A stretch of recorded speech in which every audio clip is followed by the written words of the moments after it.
Teh mineral. Segernya. Capres nomor urut 2 Prabowo Subianto menanggapi sindiran Capres nomor urut 1 Anies Baswedan. Hal itu terkait luas lahan yang dimiliki oleh Prabowo. Sebelumnya dalam debat Capres kedua yang digelar pada Minggu 7 Januari 2024, Anies menyinggung kepemilikan lahan Prabowo yang mencapai 340.000 hektar. Prabowo pun mengklarifikasi pernyataan Anies dan menyebut lahan yang disebutkan Anies itu merupakan tanah negara. Ketum Gerindra itu menegaskan dirinya hanya memiliki izin lahan sebagai hak guna usaha. Menurutnya, tanah seluas itu lebih baik dikelola olehnya ketimbang dikuasai oleh asing. Hal itu disampaikan Prabowo dalam sambutan pada acara konsolidasi relawan seprovinsi Riau, Selasa 9 Januari 2024. Punya tanah berapa, punya tanah ini.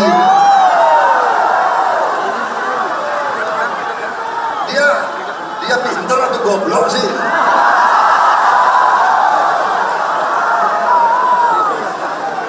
Dia ngerti nggak ada HGU, hak guna usaha, hak guna bangunan, hak pakai, iya kan? Itu tanah negara, saudara.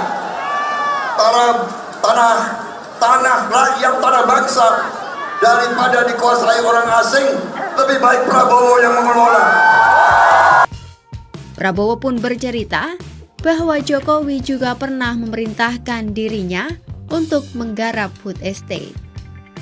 Pasalnya, kala itu diprediksi akan ada krisis pangan. Saudara, berapa tahun yang lalu, saksinya ada.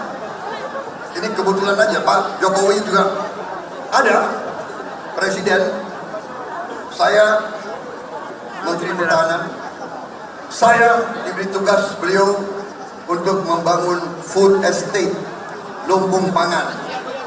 3 tahun yang lalu, kita sudah antisipasi akan ada krisis pangan. Saya di istana 2,5 tahun yang lalu, saya sudah serahkan tanah itu kepada negara. Saya sampaikan ke Bapak Presiden, kalau lahan ini dibutuhkan untuk lumbung pangan bangsa Indonesia, pakai lahan HGU saya, gunakan, saya siap.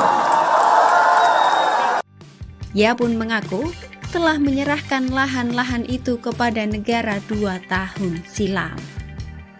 Sebelumnya Anies menyinggung kepemilikan lahan Prabowo yang mencapai 340.000 hektar. Menurutnya hal itu menjadi ironi saat lebih dari setengah prajurit TNI tidak memiliki rumah dinas. Tidak hanya itu, Anies juga menyinggung kegagalan program food estate yang dijalankan Prabowo. Hal itu disampaikan Anies saat berkampanye di hadapan petani di Gorontalo, Senin 8 Januari 2024. Anies menyebut panen di Gorontalo nyata dan berhasil, tidak seperti food estate yang gagal saat ditanami singkong. Ex-Gubernur DKI Jakarta itu kemudian menyebutkan, alokasi anggaran food estate harusnya diberikan kepada petani, sehingga produksi tani bisa lebih masif di tingkat lokal dan mereka juga bisa lebih sejahtera.